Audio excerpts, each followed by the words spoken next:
year ago, my life had collapsed around me. I'd worked myself into exhaustion. My father died suddenly, and my relationships were in turmoil. Little did I know at the time, out of my greatest despair was to come the greatest gift.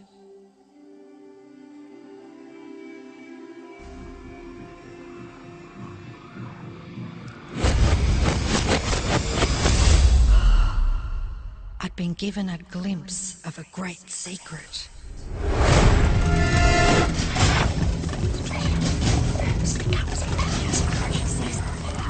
I began tracing the secret back through history.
I couldn't believe all the people who knew this. They were the greatest people in history.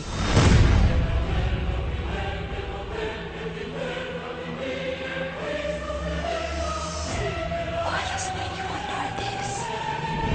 All I wanted to do was share the secret with the world.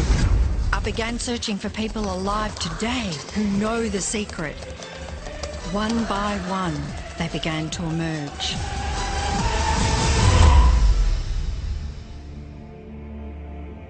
You know, this secret gives you everything you want.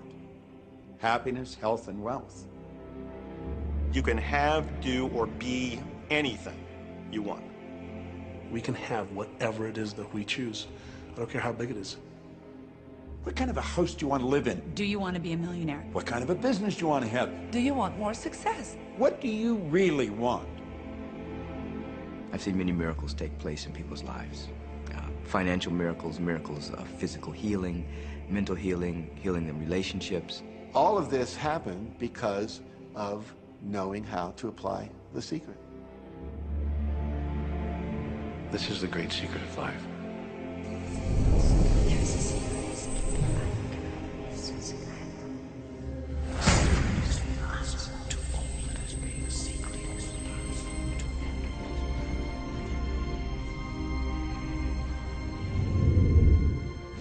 You've probably been sitting there wondering, what is the secret? I'll tell you how I have come to understand it. We all work with one infinite power. We all guide ourselves by exactly the same laws. The natural laws of the universe are so precise that we don't even have any difficulty building spaceships. We can send people to the moon, and we can time the landing with the precision of a fraction of a second. I don't care if you're in India, if you're in Australia, New Zealand, Stockholm, or London, or Toronto, or Montreal, or New York. We're all working with one power, one law. It's attraction. The secret is the law of attraction. Everything that's coming into your life, you are attracting into your life. And it's attracted to you by virtue of the images you're holding in your mind. It's what you're thinking. You see, whatever is going on in your mind, you are attracting to you. Now, wise people have always known that. You can go right back to the ancient Babylonians. They've always known this. It's a small, select group of people. Why do you think that 1% of the population earns around 96% of all the money that's being earned? Do you think that's an accident? It's no accident. It's designed that way. They understand something. They understand the secret. And you are being introduced to the secret. The simplest way for me to look at the law of attraction is if I think of myself as a magnet, and I know that a magnet will attract to it. Very basically put, the law of attraction says that like attracts like.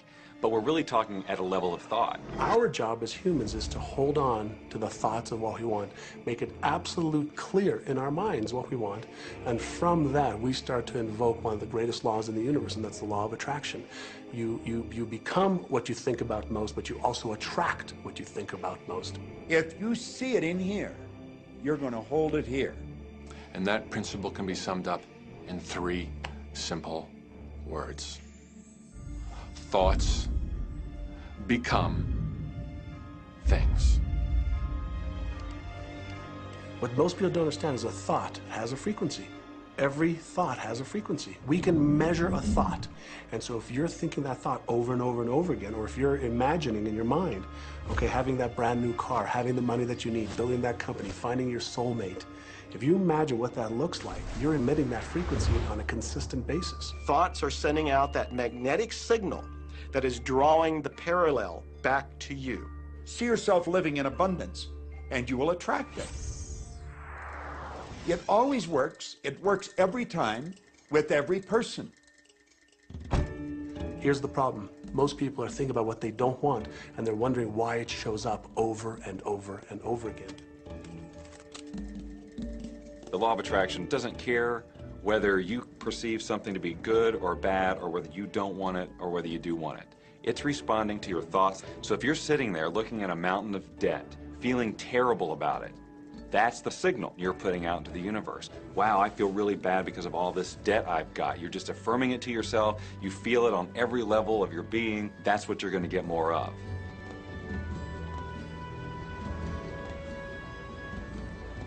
So when you're looking at that thing you want and you're saying yes to it, you're activating a thought. And the law of attraction is responding to that thought and bringing you things that match that. But when you are looking at something that you do not want and you shout no at it, you're actually not pushing it away. Instead, you're activating the very thought of what you do not want, and now law of attraction is lining those things up for you also. This is a universe that is based upon attraction. Everything is about attraction. The law of attraction is always working. Whether you believe it or understand it or not, it's always working. You might be thinking about the past or the present or the future, but whether you're remembering or observing or imagining, still in that process you are activating thought. And law of attraction, which is the most powerful law in the universe, is responding to your thought. Creation is always happening.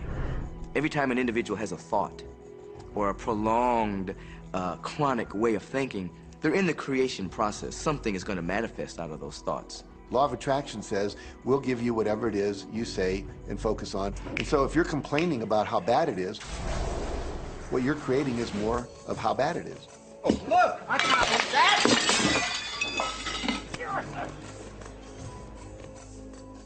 I had a student named Robert. Robert was a gay man, and he was taking an online course I have, part of which entails email access to me. And he outlined all of the grim realities of his life. In his job, all the people ganged up on him. And it was constantly stressful because of how nasty they were with him. When he walked down the street, he said every block he was accosted by homophobic people who wanted to abuse him in some way. He was wanting to become a stand-up comedian. And when he went out and did a stand-up comedy job, everybody heckled him about being gay.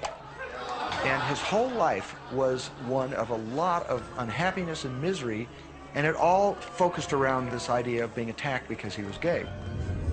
I began to teach him that he was focusing on what he did not want. I directed him back to his email that he sent me and said, read it again. Look at all the things you do not want that you're telling me about. And I can tell you're very passionate about this. When you focus on something with a lot of passion, it makes it happen even faster. And then he really started taking this thing about focusing on what you want to heart. And he began really trying it. What happened within the next 6 to 8 weeks was absolutely a miracle. He said that all the people in his office that had been harassing him either transferred to another department, quit working at the company, or started totally leaving him alone, and he began to love his job. He noticed that when he was walking down the street that nobody came up to him and harassed him anymore. They just weren't there. I'm a very, very gay man. When he went and did his stand-up comedy routines, he started getting standing ovations and nobody was heckling him. His whole life changed because he changed from focusing on what he did not want, what he was afraid of, what he wanted to avoid, to focusing on what he did want.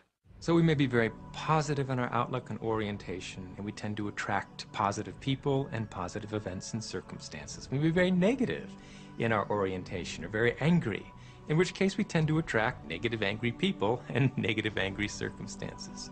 And so you end up attracting to you the predominant thoughts that you're holding in your awareness, whether those thoughts are conscious or whether they're unconscious. That's the rub. If you look very carefully when it comes to the secret and the power of our mind and the power of our intention in our daily lives, it's all around us. All we got to do is open our eyes and look. You see law of attraction evidenced in your society when you see that the one who speaks most of illness has it. When you see that the one who speaks most of prosperity has it. Law of attraction is evident everywhere around you if you are understanding what it is. It has to do with you being a magnet, attracting thought, attracting people, attracting events, attracting lifestyle.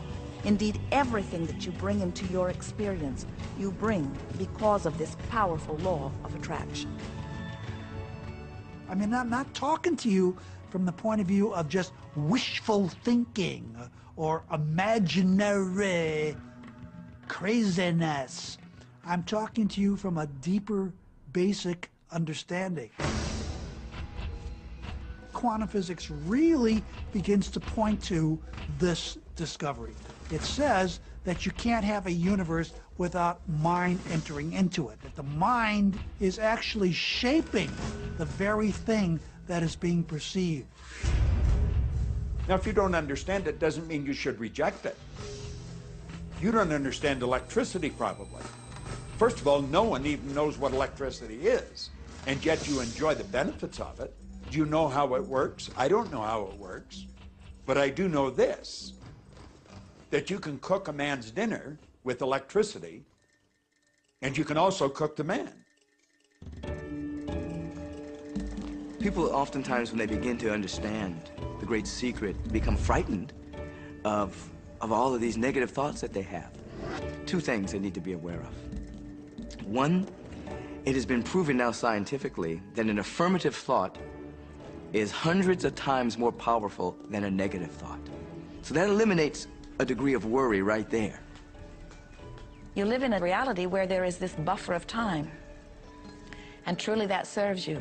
You're really not wanting to be in an environment where your thoughts manifest immediately.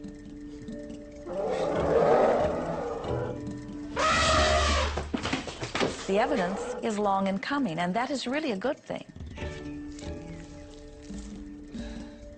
So you want to become aware of your thoughts, you want to choose your thoughts carefully, and you want to have fun with this, because you are the masterpiece of your own life. You are the Michelangelo of your own life. The David that you are sculpting is you, and you do it with your thoughts. The leaders in the past who had the secret wanted to keep the power and not share the power. So they kept people ignorant of the secret. People went to work, they did their job, they came home.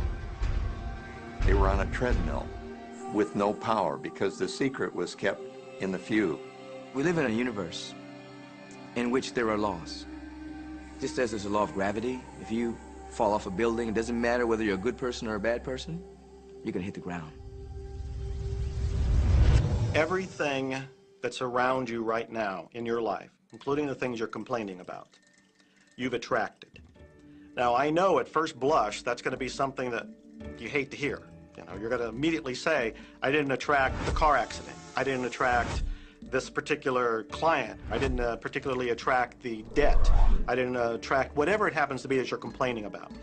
And I'm here to be a little bit in your face and to say, yes, you did attract it. And this is one of the hardest concepts to get. But once you've accepted it, it's life transforming. This is part of the overall giant secret here. And most of us attract by default. We just think that we don't have any control over it. Our thoughts are on autopilot, our feelings are on autopilot, and so everything is just brought to us by default.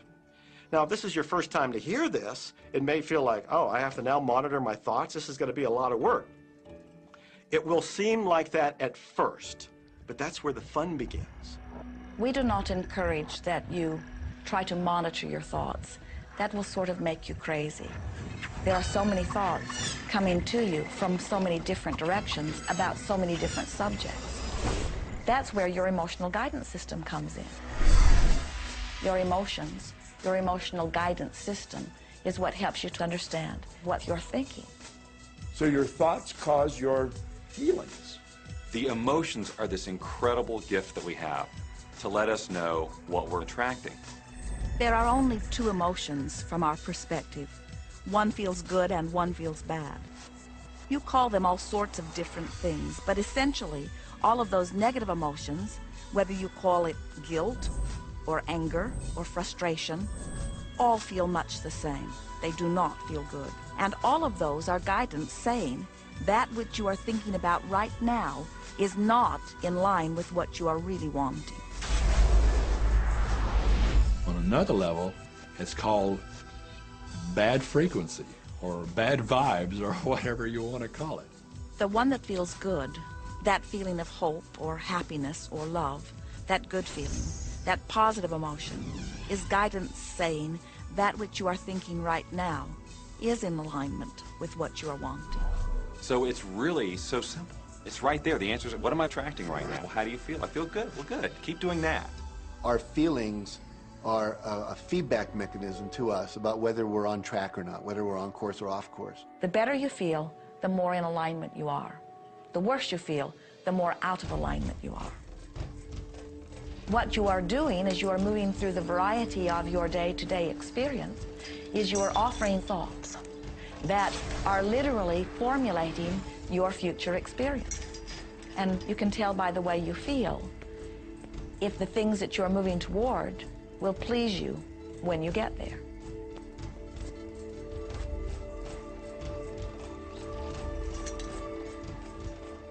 Whatever it is you're feeling is a perfect reflection of what is in the process of becoming.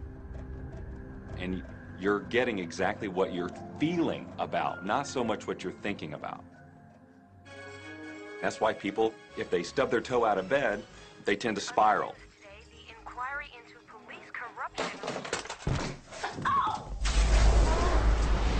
The whole day goes like that, you know. They have no clue that a simple shifting of their emotions can change their entire day and life. If you start out having a good day and you're in that particular happy feeling, as long as you don't allow something to change your mood, you're going to continue to attract, by the law of attraction, more situations, circumstances, people that sustain that happy feeling. Good days, bad days, rich get richer, poor get poorer. It's all about what these people are predominantly and continually feeling. You can begin right now to feel healthy. You can begin to feel prosperous. You can begin to feel the love that's surrounding you, even if it's not there.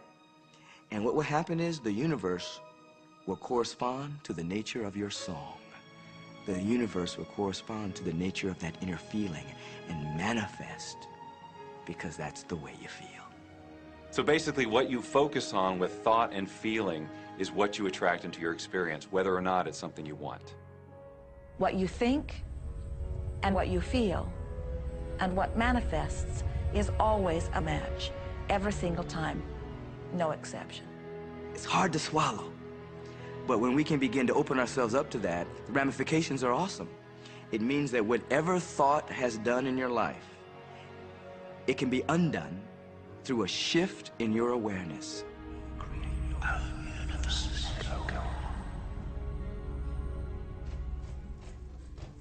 It's really important that you feel good, because this feeling good is what goes out as a signal into the universe and starts to attract more of itself to you.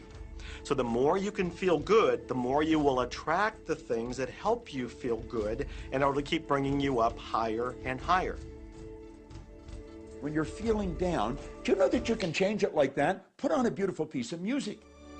Start singing. That'll change your emotion. Or think of something beautiful. Think of a baby. Maybe one you love. And dwell on it. Really keep that thought in your mind. Block everything out but that thought. I guarantee you'll start to feel good. This principle applies to your family pet, for instance, which I believe are wonderful because they put you in a great emotional state. When you feel love for your pet, that's a great state of love. It's going to bring goodness into your life.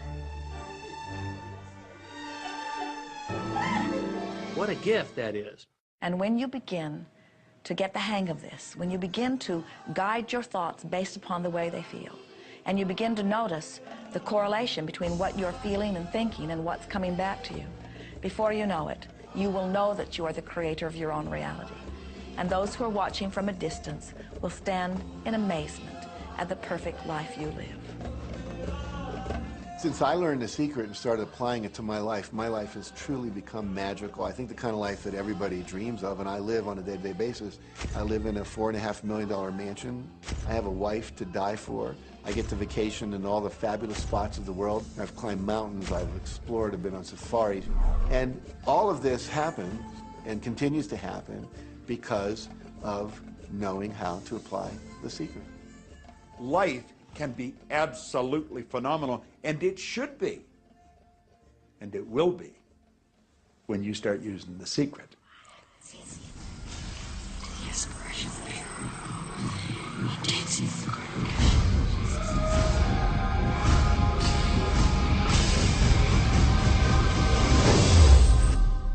Well, a lot of people ask me what their job is in the creative process and what the job of the universe is. So let's look at that for a moment. Let's use this metaphor. If you think about Aladdin and his lamp, you've probably heard of that one. I mean, Aladdin picks up the lamp and he dusts it off, and out pops the genie.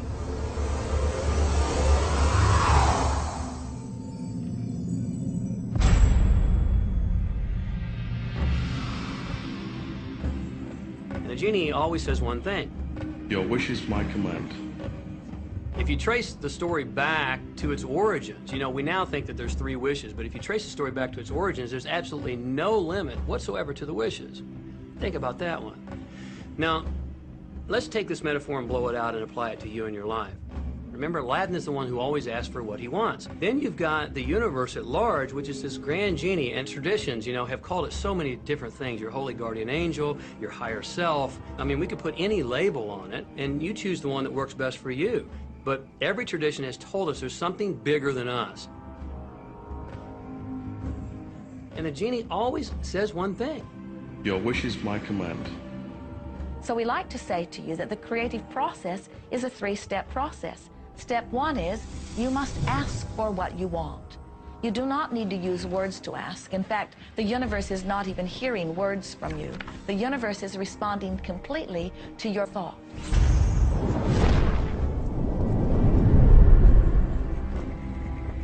What do you really want? Sit down and write it out on a piece of paper. Write it in the present tense. You might begin by writing, I am so happy and grateful now that, and then explain how you want your life to be in every area. And this is really fun. This is like having the universe as your catalog, and you flip through it and you go, well, I'd like to have this experience, and I'd like to have that product, and I'd like to have a person like that. It is you just placing your order with the universe. It's really that easy. The second step is answer, an answer to what you're asking. And that is not your work in your physical form. The universe will do that step for you. All of the universal forces are responding to the thoughts that you have set into motion. Your wish is my command. And the universe will start to rearrange itself to make it happen for you. Most of us have never allowed ourselves to want what we truly want because we can't see how it's going to manifest. If you do just a little research, it is going to become evident to you that anyone that ever accomplished anything did not know how they were going to do it. They only knew they were going to do it. You don't need to know how it's going to come about. You don't need to know how the universe will rearrange itself. You don't know how. It'll be shown to you. You will attract the way. So then our friends say, something must be going terribly wrong because I know I am asking, so where's my stuff? And we say, you are asking. You are completing step one. You can't help but do that. The universe is answering every time, no exception.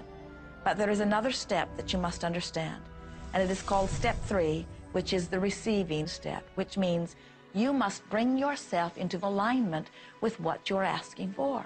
When you're in alignment with what you want, you feel wonderful. That's what enthusiasm is. That's what joy is. That's what appreciation is. That's what that feeling of passion is. But when you are feeling despair or fear or anger, those are strong indicators that you are not right now in alignment with what you're asking for. And so when you begin to realize that the way you feel is everything, and you begin to direct your thoughts based upon how they feel, little by little, you can find the feeling place of it, and now you are one with it, and now it must manifest into your experience.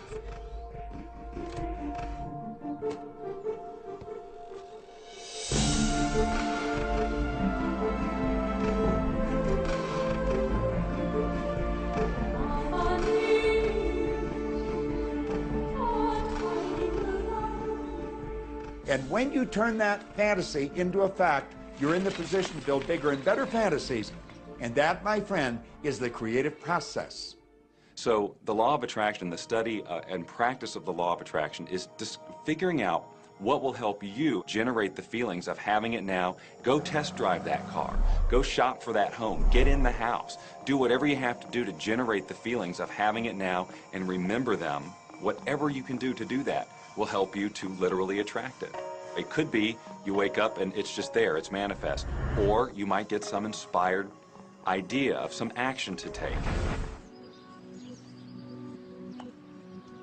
You certainly shouldn't be going, well, I could do it this way, but man, I would hate that, because you're not on the right track if that's the case.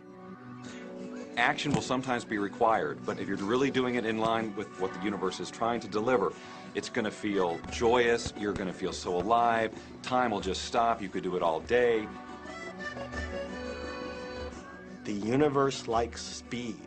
Don't delay, don't second guess, don't doubt. When the opportunity's there, when the impulse is there, when the intuitive nudge from within is there, act. That's your job. And that's all you have to do. You will attract everything that you require. If it's money you need, you'll attract it. If it's people you need, you'll attract it.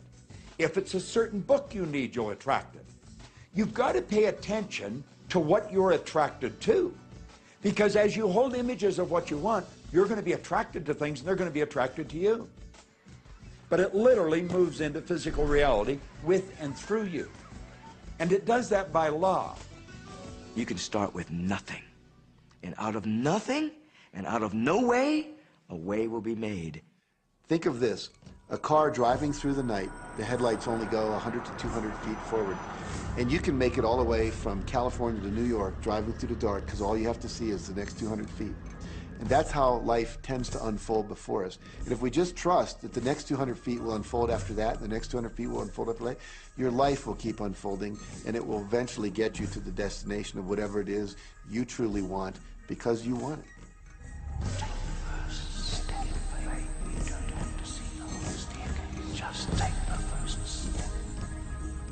Well, another thing people wonder about is how long is this going to take? How long will it take to manifest the car, the relationship, the money, whatever it happens to be? Well, I don't have any rule book that says it's going to take you 30 minutes or 3 days or 30 days. I think it's more a matter of you being in alignment with the universe itself.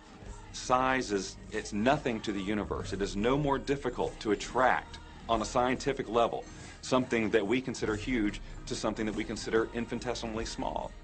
The universe does everything it does with zero effort.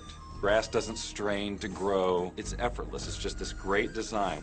It's all about what's going on up here. It's about what we put in place, saying this is big, it's going to take some time. This is small, oh, I'll give it an hour. You know, those are our rules that we define. There are no rules according to the universe. You provide the feelings of having it now, it will respond. Some people have an easier time with little things, and so we sometimes say, well, start with something small, like a cup of coffee. Make it your intention to attract a cup of coffee today. Hold an image of talking to an old friend that you haven't seen for a long time. Somehow or another, somebody's going to start talking to you about that person. That person's going to phone you, or you'll get a letter from them. People are amazed how that I line up car parks, and I've done this right from when I first understood The Secret. I would visualize a car space exactly where I want it, and 95% of the time it would be there for me, and I just pull straight in. 5% of the time I have to wait just a minute or two, and the person would pull out and I'd pull in. So I do that all the time.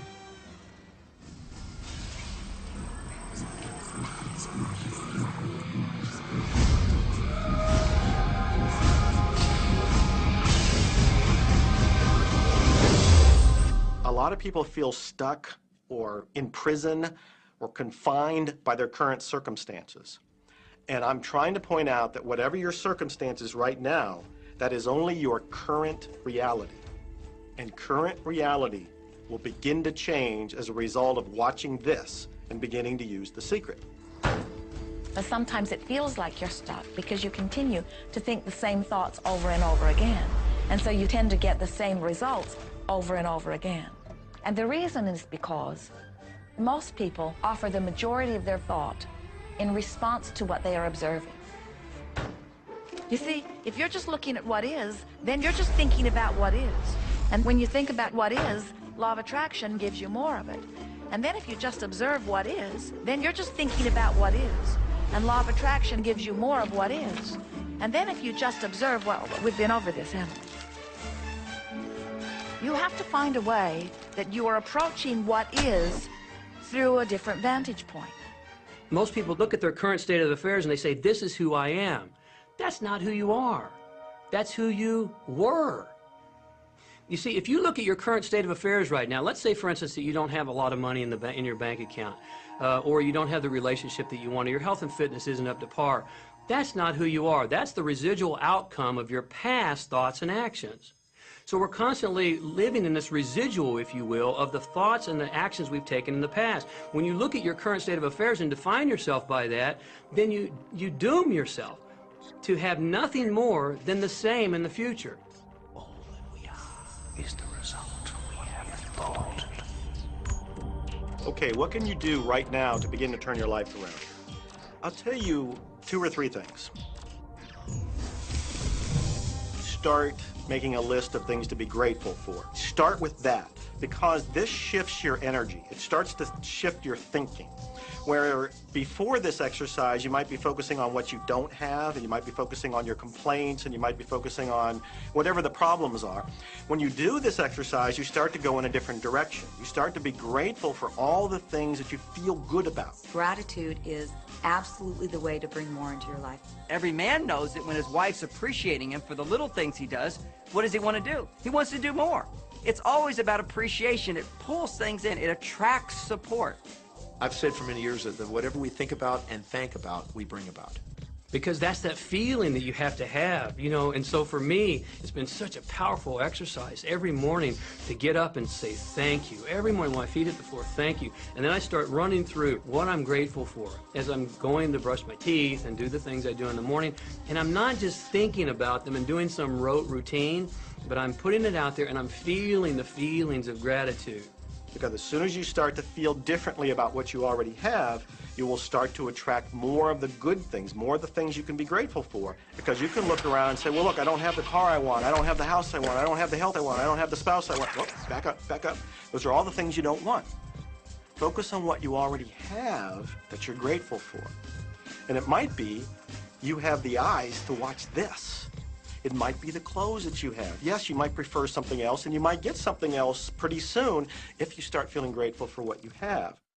I think everybody goes through times when they say, oh man, things aren't working right, or things are going bad, and there were some things going on in my family, and I found a rock. I was just sitting here holding this rock. You might see me carrying around. I found a rock. I stuck it in my pocket, and I said, you know what? Every time I touch this rock, I'm going to think of something that I'm grateful for. And so every morning when I get up in the morning, I pick it up off the dresser, I put it in my pocket, and I go through the things that I'm grateful for. At night, what do? You empty your pocket, and there it is again. And I've had some different experiences with that. I've had some amazing experiences. I had a guy from South Africa, another time he saw me drop it, he said, what is that? Well, what's that? I explained it to him, so he started calling it a gratitude rock. Gratitude rock. 2 weeks later, I got an email from him, from South Africa. And he said, my son is dying from a rare disease. It's a type of hepatitis. He said, would you send me 3 gratitude rocks? Now, they're just rocks I found off the street, you know? So I said, sure. I had to make sure that the rocks were very special. And so I went out to the stream, looked, picked out the right rocks, and sent them off to him. 4 or 5 months later, I get an email from him. He said, my son's better. He's doing terrific. And he said, but you need to know something. He says, we've sold over 1,000 rocks at $10 a piece as gratitude rocks, and we've raised all this money for charity. Thank you very much. And so it's very important to be in an attitude of gratitude, as I call it. Another thing that I would suggest that you do right now to turn your life around, and this is so huge that I can't find the words to describe just how powerful this can be for you.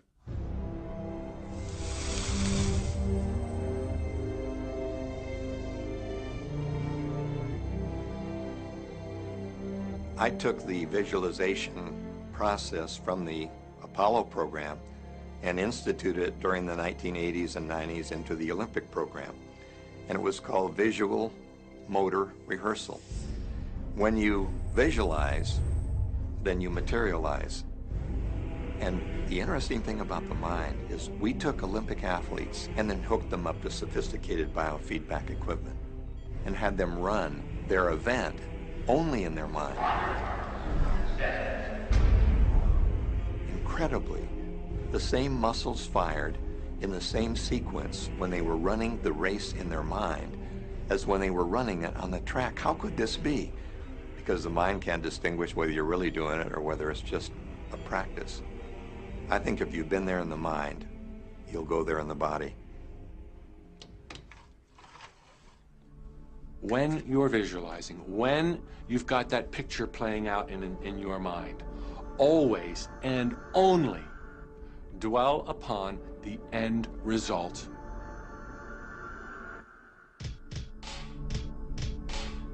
Here's an example. Look at the back of your hands right now.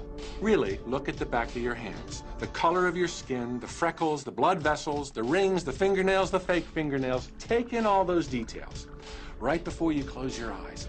And then see those hands, your fingers, wrapping around the steering wheel of your brand new car.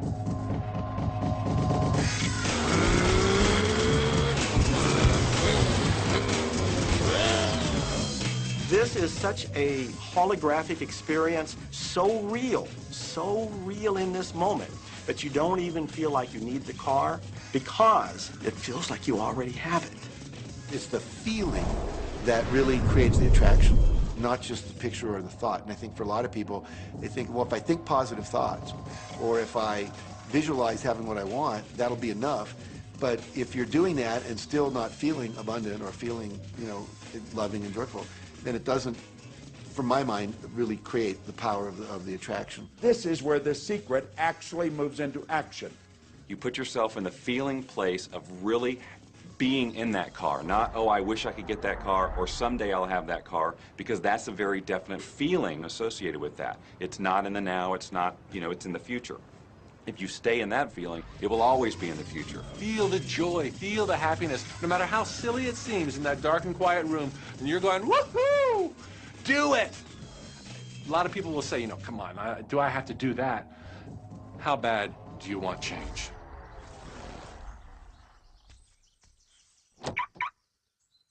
Now that feeling and that inner seeing will begin to be an open doorway through which the power of the universe will begin to express.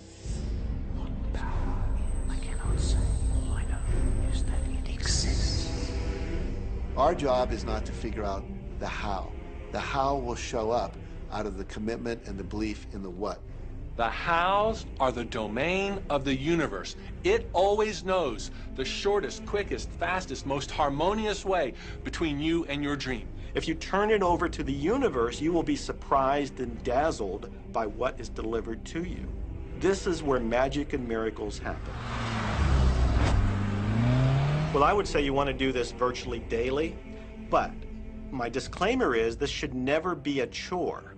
What's really bottom line importance here to the whole secret is feeling good. You want to feel exhilarated by this whole process. You want to be high, happy, in tune as much as possible. The only difference between people who really are living this way and people who aren't, living in the magic of life, is that the people who are living in the magic of life have habituated ways of being. They have habituated this process, and magic happens with them wherever they go, because they remember it and they do it all the time, not as a one-time event. People hold that for a while, and they're really a champion at it. And they say, you know what, I'm fired up, I saw this program, and I'm going to change my life. And yet, you know, results aren't showing, and beneath the surface, it's just about ready to break through. And someone will look at the surface results and go, this stuff doesn't work. And you know what? The universe says, your wish is my command. And it goes down. You know, knowing the law of attraction, I wanted to really put it to use and to see if it was, you know, what would happen. And in 1995, I started to create something called a vision board, where I take something that I would want to achieve, or something that I want to attract, like a car or a watch or the soulmate of my dreams, and I'd put a picture of what I wanted up on this board called the vision board. And every day I would sit in my office and I would look up at this board and I would start to visualize. I would really get into the state of having already acquired it. And I was getting ready to move, as we put all the furniture, all the boxes, put into storage. And I made 3 different moves over a period of 5 years.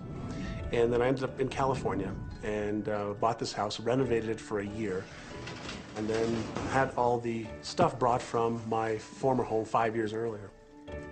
One morning, about 7:30 in the morning, my son comes into my office, and one of the boxes that was sealed for 5 years was right at the doorstep. And my son, Keenan, was sitting on the box, banging away at the box, and I said, sweetheart, will you please stop me? I'm doing some work here. And he says, what's in the boxes, Daddy? And I said, well, honey, those are my vision boards. What's a vision board? I said, well, it's where I put all my goals up. I cut them out and I put all my goals up as something that I want to achieve in my life. And of course, at 5.5 years old, he didn't understand it. So I said, sweetie, let me just show you, because that'll be the easiest way to do it. And so I cut the box open. And when I pulled up the vision boards, there was a picture on there of a home that I was visualizing 5 years earlier. And what was shocking to me was we were living in that house, not a house like it. I had bought my dream home, renovated it, and didn't even know it. But I looked at that house, I started to cry because I was just blown away. Why are you crying? Honey, I finally understand how the law of attraction works. I finally understand the power of visualization. I finally understand everything that I've read, everything that I've worked with my whole life, the way I've built companies. It worked for my home as well. And I bought our dream home and didn't even know it.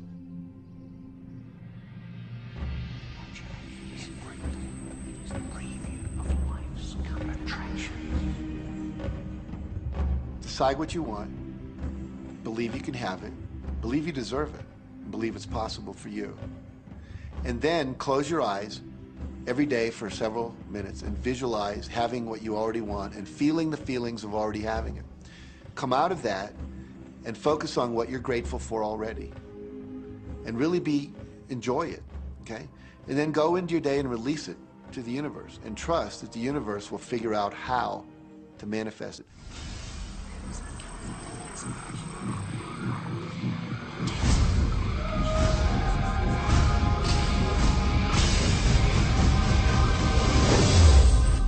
No, The Secret was definitely a real transformation for me because I grew up in a family where my dad was very negative, thought that rich people were people that had ripped everyone off, thought that anyone who had money, you know, must have deceived somebody.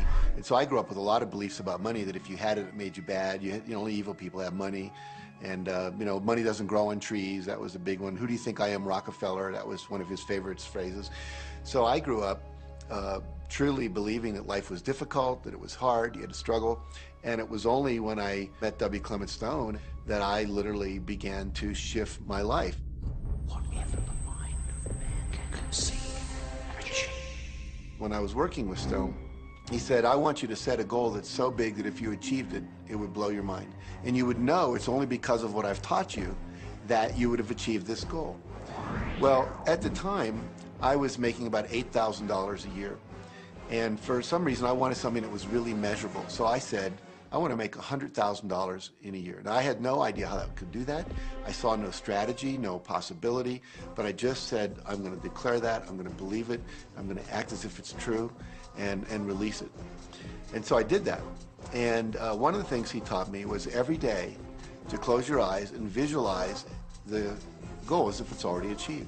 And I had actually made a $100,000 bill that I put on the ceiling. So the first thing I'd see when I woke up, I'd look up and there it was. It would remind me that this was my intention. And then I would close my eyes and visualize having this $100,000 a year lifestyle.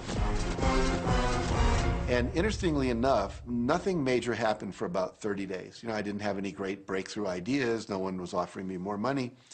And all of a sudden, I was in the shower. It was about 4 weeks into it, and I had a $100,000 idea. It just came right into my head. I had a book I had written, and I said, if I could sell 400,000 copies of my book at a quarter each, that'd be $100,000. Now, the book was there, but I never had this thought. And one of the secrets, I think, is that when you have inspired thought, you have to trust it, and you have to act on it. Now, I didn't know how to do that. I didn't know how I was going to sell 400,000 copies. We'd never done that. And then I saw the National Enquirer at the supermarket. I had seen that millions of times, and it was just background. And all of a sudden, it jumped out at me as foreground, and I thought, wow, if readers knew about my book, certainly 400,000 people would go out and buy it. And about 6 weeks later, I gave a talk at Hunter College in New York to 600 teachers, and this lady comes up at the end and she says, that was a great talk. I'd like to interview you. Let me give you my card. And I said, who do you write for? I'm a freelancer, but I sell most of my stuff to the National Enquirer. You know, and I had this little theme from the Twilight Zone went off in my head. Nah, nah, nah, nah, nah, nah. Like, whoa, this stuff's really working. So that article came out, and our book sales started to take off. But the point I want to make is that I was attracting into my life all these different events, including this person. And to make a long story short, I did not make $100,000 that year. We made $92,327. But do you think we were like depressed and going, this doesn't work? No, we were going, whoa, this is amazing. And so my wife said to me, wow, if it works for 100,000, you think it'd work for $1 million? And I said, I don't know. I think so. Let's try it. My publisher actually wrote me a check as a royalty check for our first Chicken Soup for the Soul book. And he actually put a smiley face in his signature because it was the first $1 million check he'd ever written. And so I know from my own experience, because I wanted to test it, does this secret really work? And when we put it to the test, it absolutely worked. And now I live my life from that every single day. Well, I can just imagine what a lot of people that are watching this are thinking. And that is, how can I attract more money into my life? How can I get more of the green stuff?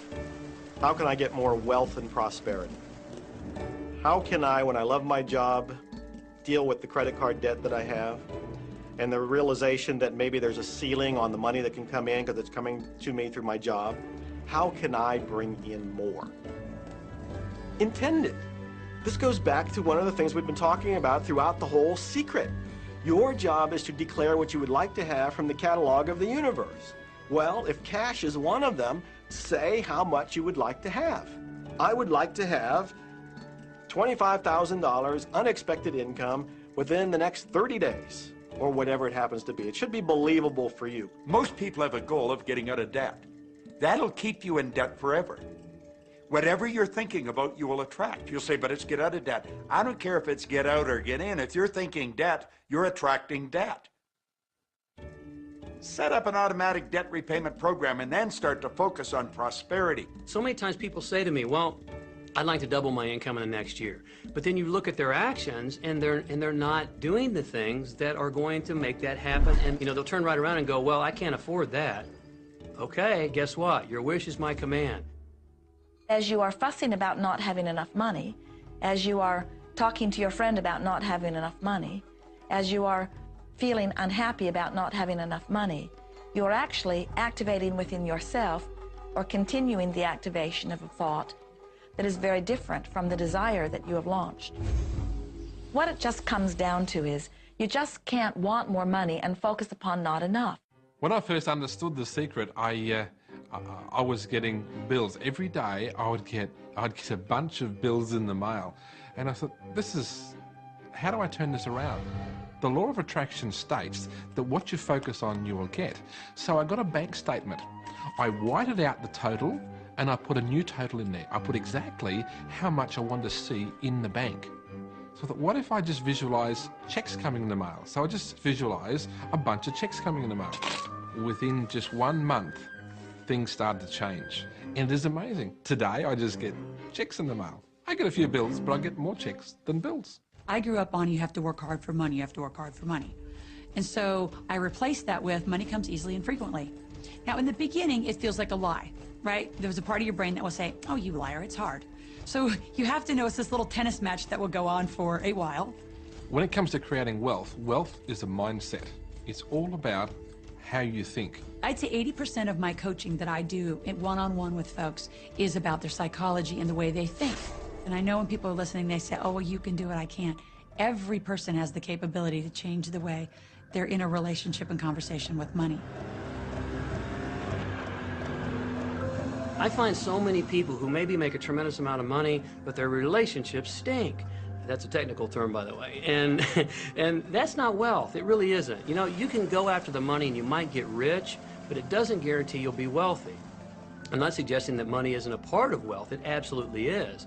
But it's only a part. And then I meet a lot of people who are quote-unquote spiritual, but they're sick and broke all the time. That's not wealth either. Life is meant to be abundant in all areas. Many people in Western culture are striving for success. They want to have the home, they want their business to work, they want all of these things. But what I found in my research is that having those things certainly doesn't guarantee what we really want, which is happiness. And that's when all those outer things come. They don't come from going after them first to get happiness. It's backwards.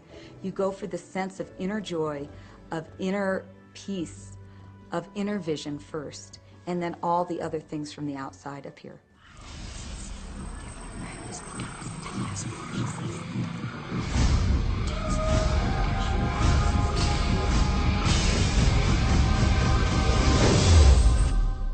The secret means for me actually that we are creators of our universe, and that every wish of what we want to create will manifest in our life.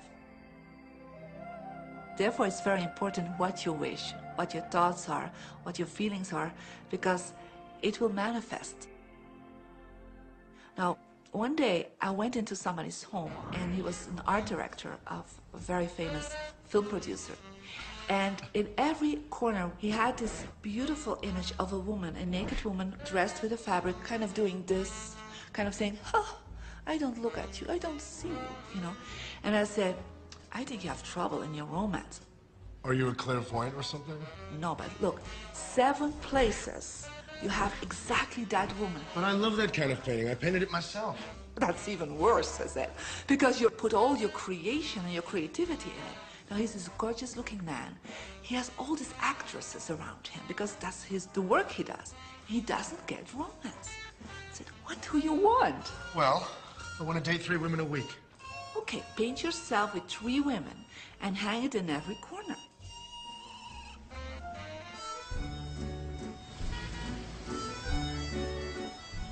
6 months later, I see him in Europe and said, how is your love life? Great. They just call me. They all want to date me. Because that's your wish. Now I have like 3 dates a week. They're fighting over me. Good on you. But I really want to stabilize a little bit. I want marriage, and I want romance. Well, paint it, okay? So he painted a beautiful romantic relationship. And a year later, he got married and is very happy. Because he put another wish out. But he wished it in himself for years, but it did not happen. Because his wish could not manifest because the outer level of himself, his house, was just contradicting himself all the time. So if you know this knowledge, you should start playing with it.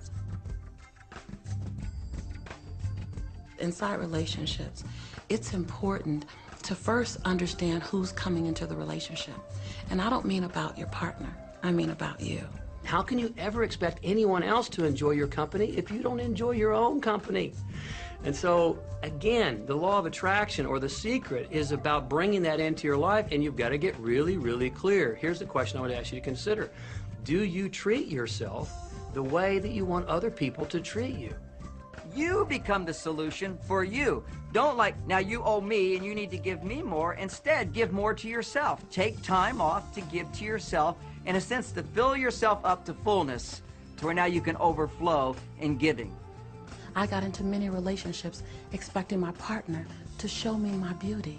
I needed to see him showing me my beauty because I didn't feel beautiful. Because when I was growing up, my sheroes were Charlie's Angels, or the Bionic Woman, Wonder Woman. And though they were wonderful women, none of them looked like me. It wasn't until I stopped and I fell in love with Lisa, full lips, round hips, mocha skin, afro, that the rest of the world began to fall in love with Lisa. There's something so magnificent about you. I have been studying me for 44 years. I want to kiss myself. Because you're going to get to love yourself. I'm not talking about conceit. I'm talking about a healthy respect for yourself. And as you love yourself, you'll love others. Sometimes people will say, those people at work are so negative, or the man I live with is so angry, or my children are so worrisome to me. And we say, you must orient yourself to the best part of those people who surround you. We encourage that you get a notebook and that you make a list of the positive aspects of the people that you spend a lot of time with.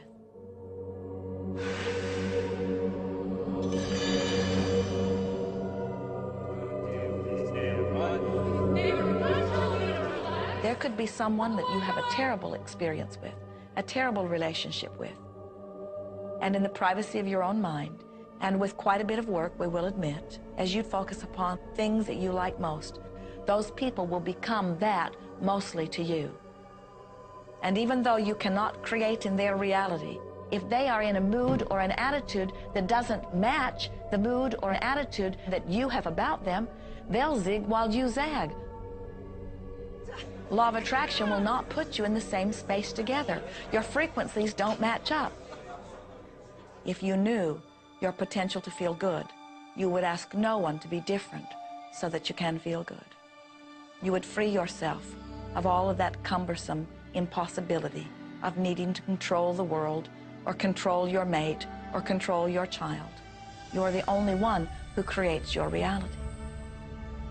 For no one else can think for you. No one else can do it. It is only you. Every bit of it you.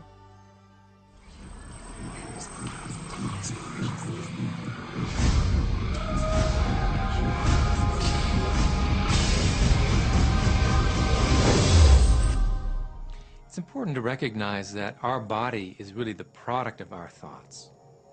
We're beginning to understand in medical science the degree to which the nature of thoughts and emotions actually determines the physical substance and structure and function of our bodies. We've known in the healing arts of a placebo effect. A placebo is something that supposedly has no impact and no effect on the body, like a sugar pill or something. You tell the patient that this is just as effective. And what happens is the placebo has the same effect, if not greater effect, than sometimes the medication is supposed to be designed for that effect. So they found out that the human mind is the biggest factor in the healing arts. more so than sometimes the medication. If somebody is in a situation where they're sick and they have an alternative to try to explore what is in their mind creating it versus using medicine, if it's an acute situation that could bring death to them, then obviously the medicine is a wise thing to do while they explore what the mind is about. So you don't want to negate medicine. Every form of healing has a place. There is only a stream of well-being that flows, you know. It is a stream of pure positive energy. And the universe, all that we know, is abundant with only that.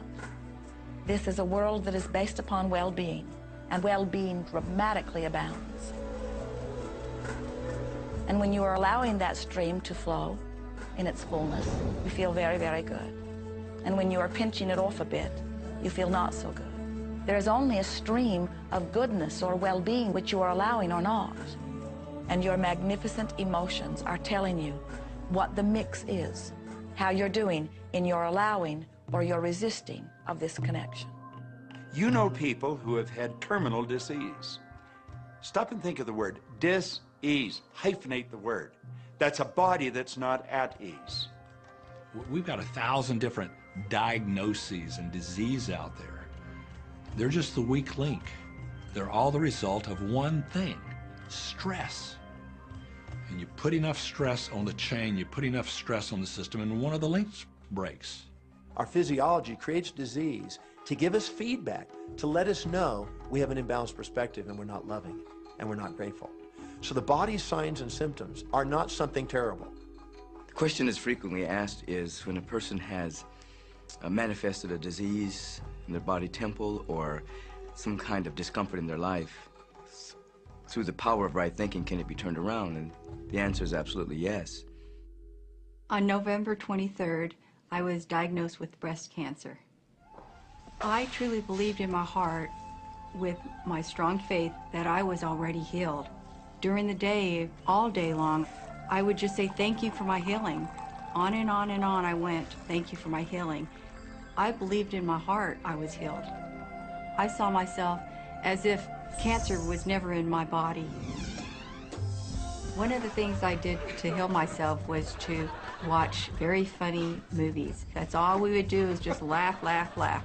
We couldn't afford to put any stress in my life because we knew stress was one of the worst things you can do while you're trying to heal yourself. From the time I was diagnosed, which was November 23rd, to the time I was healed totally was approximately 3 months. And that's without radiation and chemotherapy. Well, we come with a basic program. It's called self-healing. You get a wound, it grows back together. You get a bacterial infection, the immune system comes and takes care of those bacteria and heals it up. The immune system is made to heal itself. Dis-ease cannot live in a body that's in a healthy emotional state. Your body is casting off millions of cells every second, and it's creating millions of new cells. In fact, literally, parts of our body are replaced every day. Other parts take a few months, other parts a couple of years. But within a few years, we have a brand new physical body. If you have a disease and you're focusing on it and you're talking to people about it, you're going to create more disease cells. See yourself living in a perfectly healthy body. Let the doctor look after the disease. Can you feel the difference between having painful arthritis in your hips and feeling fearful about it, or having painful arthritis in your hips and feeling hopeful about it? The difference between fearful and hopeful is the difference between recovery or not. Happier thoughts lead to essentially a happier biochemistry, a happier, healthier body. Negative thoughts, stress, have been shown to seriously degrade the body and the functioning of the brain, because it's our thoughts and emotions that are continuously reassembling, reorganizing, recreating our body. Remove physiological stress from the body, and the body does what it was designed to do. It heals itself. I've seen kidneys regenerated. I've seen cancer dissolved. I've seen eyesight improve and come back. I always say that incurable means curable from within. You can change your life and you can heal yourself.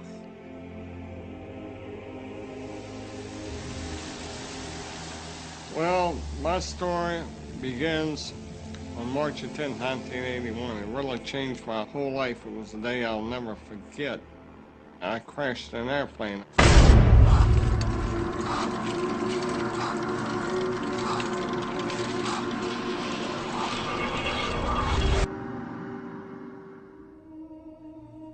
I ended up in the hospital completely paralyzed. My spinal cord was crushed. I broke the first and second cervical vertebrae. My swallowing reflex was destroyed. I couldn't eat or drink. My diaphragm was destroyed. I couldn't breathe. All I could do was blink my eyes.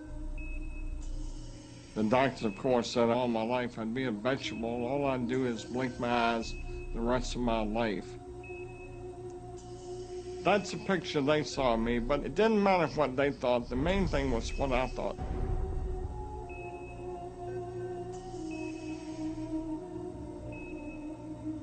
I picture myself being a normal person again, walking out of that hospital. The only thing I had to work with in the hospital was my mind. As long as you have your mind, you can put things back together again. I was hooked to a respirator, and they said I'd never breathe on my own again because my diaphragm was destroyed. But this little voice kept saying to me, breathe deep, breathe deep.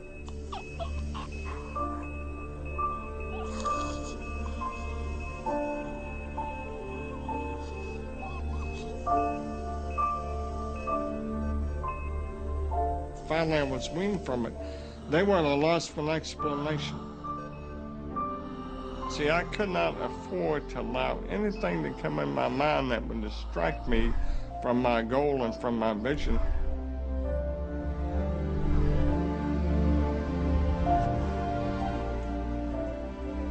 Well, I set a goal to walk out of the hospital on Christmas. That was my goal.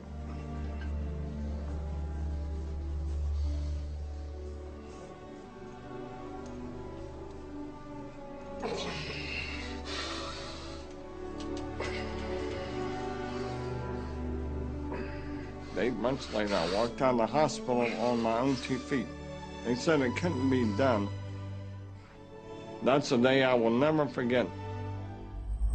For people that are sitting out there right now watching this program that are hurting, if I wanted to sum up my life and sum up for people what they can do in life, I would sum it up this way in 6 words. Man becomes what he thinks about.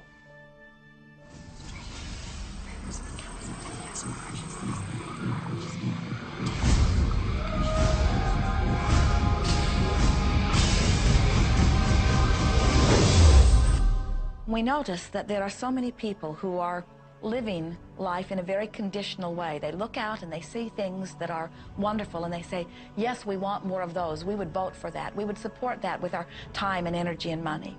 But then they look out and they see things that they do not want, terrible things that they do not want to live and that they do not want to see others live. And they say, we've got to do something about getting rid of those things. But they don't realize that as they push against the unwanted, they add power to it.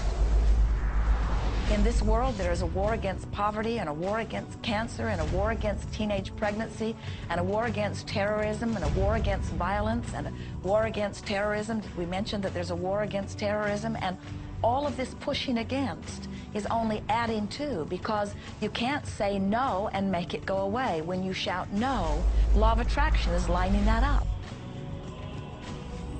The reason that what you resist persists is because if you're resisting something, you're saying, no, I don't want this thing because it makes me feel this way, the way I'm feeling right now. So you're just putting out this really strong emotion of, wow, I really don't like this feeling, and it's there, and it just comes racing towards you. You know, the anti-war movement creates more war. The anti-drug movement has actually created more drugs because we're focusing on what we don't want, drugs. People will say, well, shouldn't I focus upon that? That is true. And we say, that is like saying, because someone gave their attention to something they did not want long enough that now it is manifested, I should do it too. And we say, we don't really understand that reasoning. Mother Teresa was brilliant. She said, I will never attend an anti-war rally. If you have a peace rally, invite me. You know, she knew. She understood the secret. I mean, look what she manifested in the world. So if you're anti-war, be pro-peace. If you're anti-hunger, be pro people having more than enough to eat. If you're anti a particular politician, be pro his opponent. Often elections are tipped in the favor of the person that people are really against because he's getting all the energy and all the focus. You want to focus on what you want, not what you don't want. It's okay to notice what you don't want because that gives you contrast to say, well, this is what I do want. But the fact is that the more you talk about what you don't want or talk about how bad it is, read about all of that all the time, and then say, oh, how terrible it is, well, you're creating more of that. You know, so many times people say to me, well, James, I have to be informed. Maybe you have to be informed, but you don't have to be inundated. Learn to become still and to take your attention away from what you don't want and all the emotional charge around it and place the attention on what you wish to experience. I always say when the voice and the vision on the inside become more profound and more clear and loud than the opinions on the outside, you've mastered your life. You are not here to try to get the world to be just as you want it to be.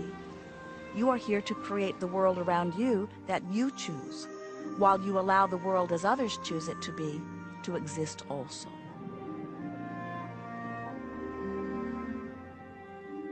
One of the questions I get almost all the time, and it's probably on somebody's mind right now if it's not on yours, and that's the idea that, well, if everybody uses The Secret and they all treat the universe like a catalog, aren't we going to run out of stuff? Won't everybody just make a run for it and bust the bank? What's beautiful about the teaching of the Great Secret is that there's more than enough to go around for everyone. There is a lie that acts like a virus within the mind of humanity. And that lie is there's not enough good to go around. There's lack, and there's limitation, and there's just not enough.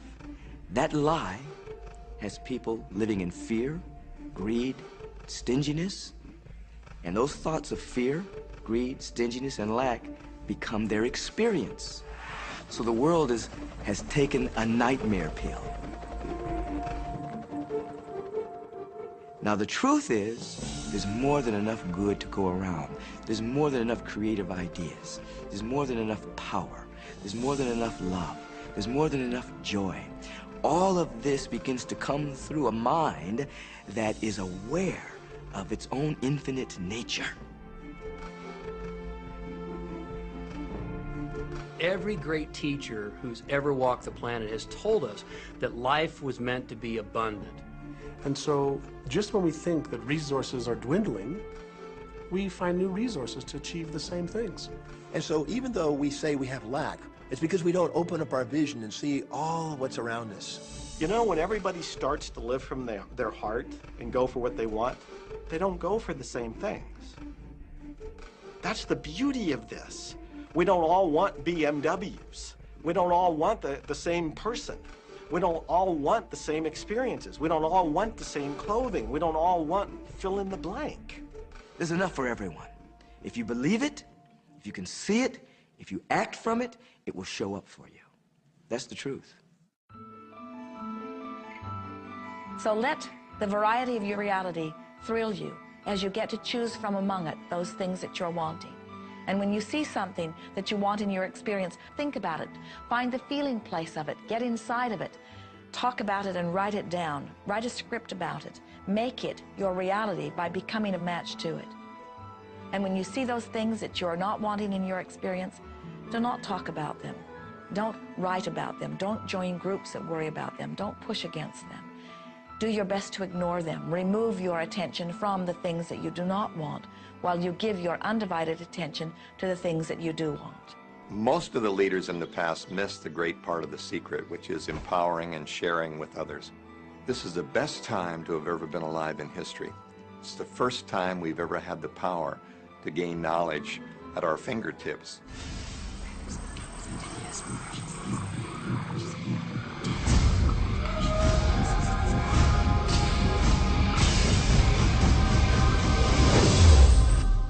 When we look around us, even at our own bodies, what we see is the tip of the iceberg. Think of this for a moment. Take your hand and look at it. Now, your hand looks solid, but it's really not. If you put it under a proper microscope, you'd see a mass of energy vibrating. Everything is made up of the exact same thing, whether it's your hand, whether it's the ocean, or whether it's a star. Everything is energy. And let me help you understand that just a little bit.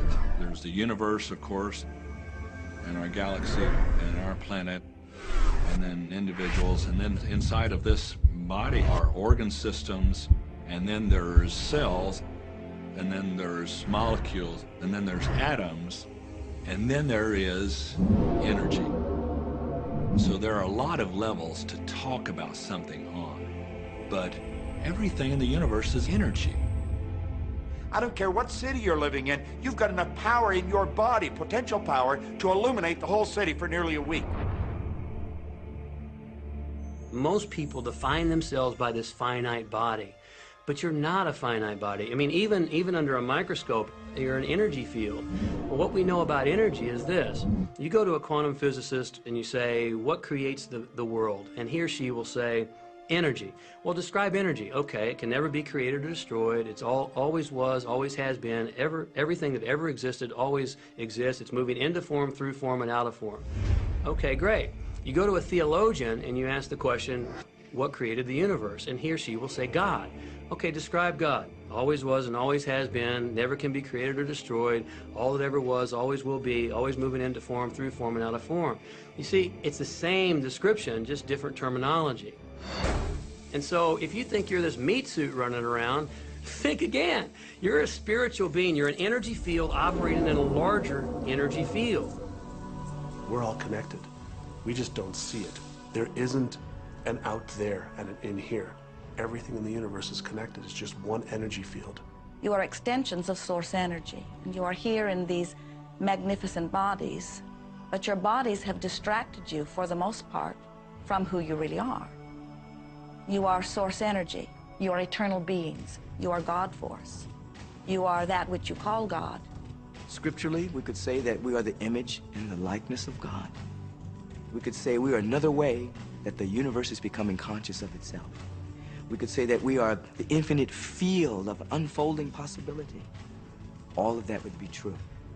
Every great tradition has told you that you were created in the image and the likeness of the creative source. That means that you have God potential and power to create your world, and you are. You are. And maybe you've created things to this point that are wonderful and worthy of you, and maybe you haven't. The question I'd ask you to consider is, do the results you have in your life, are they what you really want? And are they worthy of you? If they're not worthy of you, then when would now be the right time to change those? Because you have the power to do that.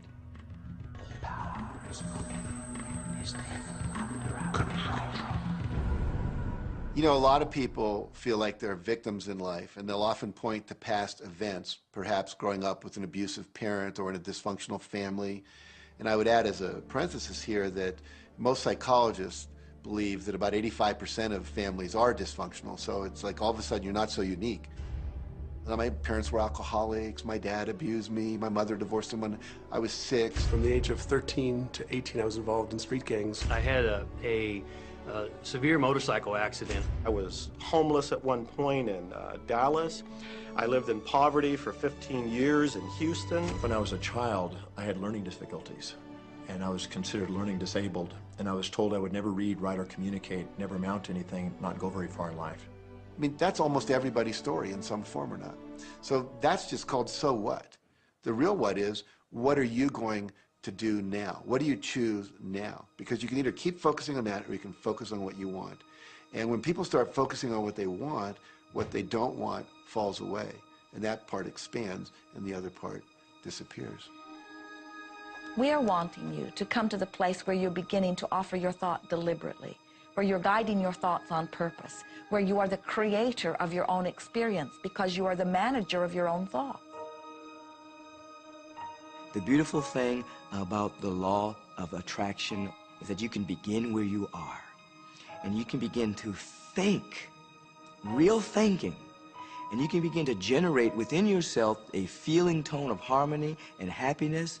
The law will begin to respond to that. So now you start to have different beliefs, like there is more than enough in the universe, or you have the belief that everything goes right for me. Or you have the belief that I'm not getting older, I'm getting younger. We can create it the way we want it by using the law of attraction. And you can break yourself free from your hereditary patterns, cultural codes, social beliefs, and prove once and for all that the power within you is greater than the power that's in the world.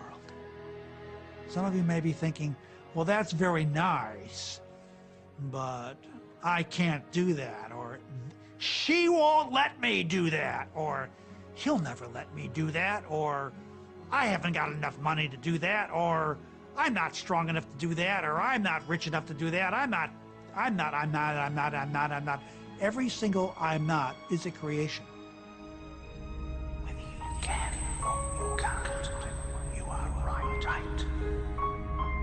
Are there any limits to this? Absolutely. We are unlimited beings. We have no ceiling. The capabilities and the talents and the gifts and the power that is within every single individual on this planet is unlimited.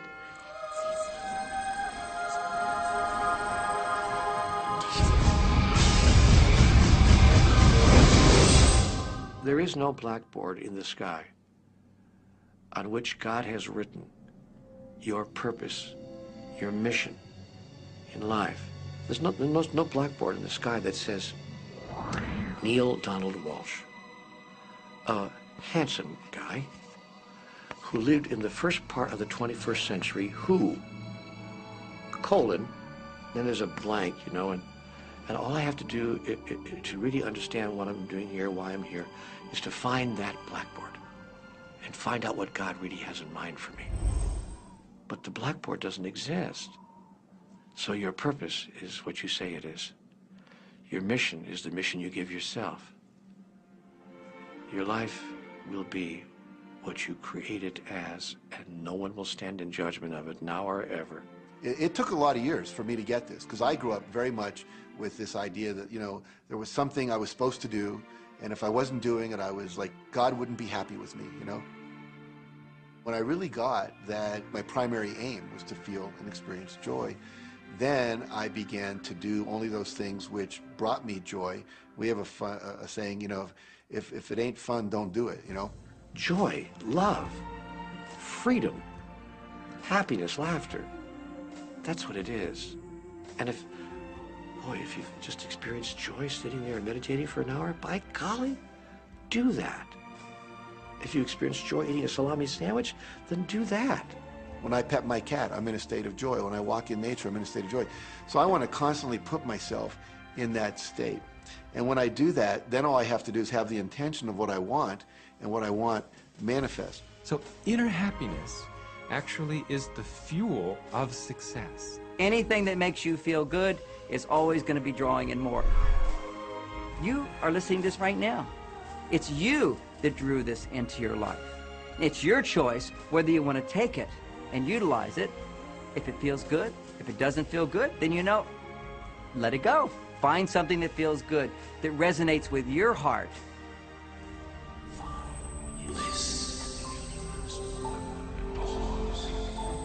Joseph Campbell said, "Follow your bliss." We think those are the best words we have ever heard spoken from a human tongue. And if one could follow one's bliss, you would follow the trail to abundance and well-being on all subjects. Enjoy life with us, because life is phenomenal. It's a magnificent trip. You will live in a different reality, a different life, and people will look at you and say, "What do you do different than me?" Well, the only thing that is different is that you work with the secret. And then you can do and have and be things that people would say that's impossible for you to do and have and be.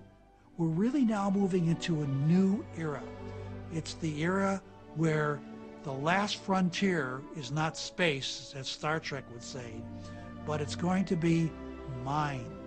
I see a future of unbounded potential, unbounded possibilities. Remember, we're using at most 5% of the potential of the human mind.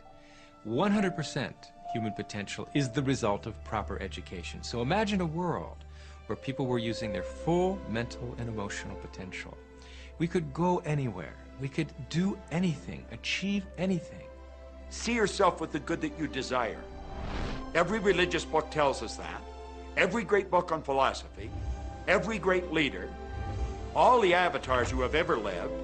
Go back and study the wise ones. Many of them have been presented to you in this program. You know what? They all understood one thing. They understood the secret. Now you understand it. And the more you use it, the more you'll understand it. You may be feeling that it would be easier to be hearing these words if they had come to you the first day of your experience upon this earth. And if we were talking to you on your first day of physical life experience, we would say to you, welcome to planet Earth.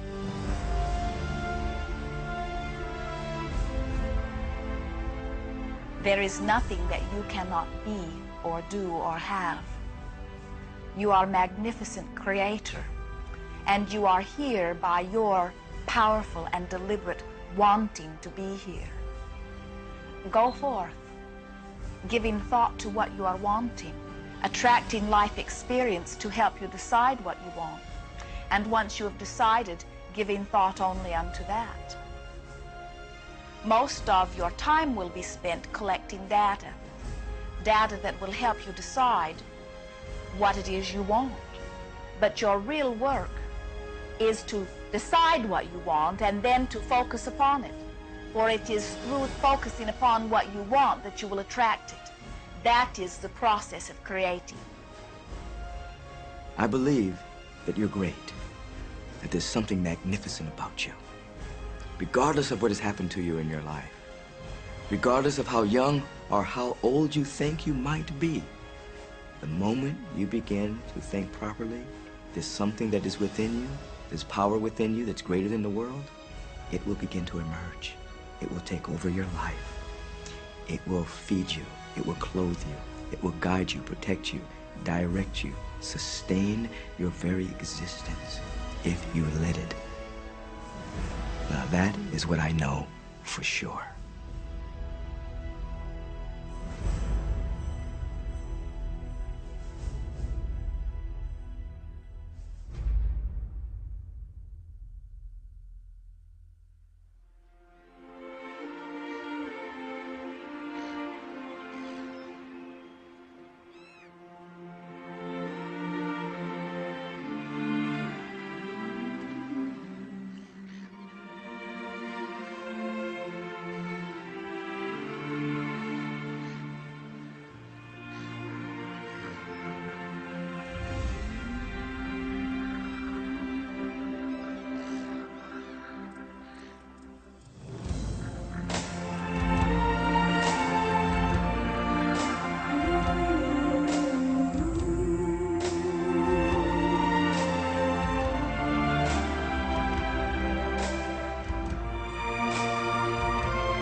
About this. Have fun with it. There is nothing you are supposed to do, only that which you want to do.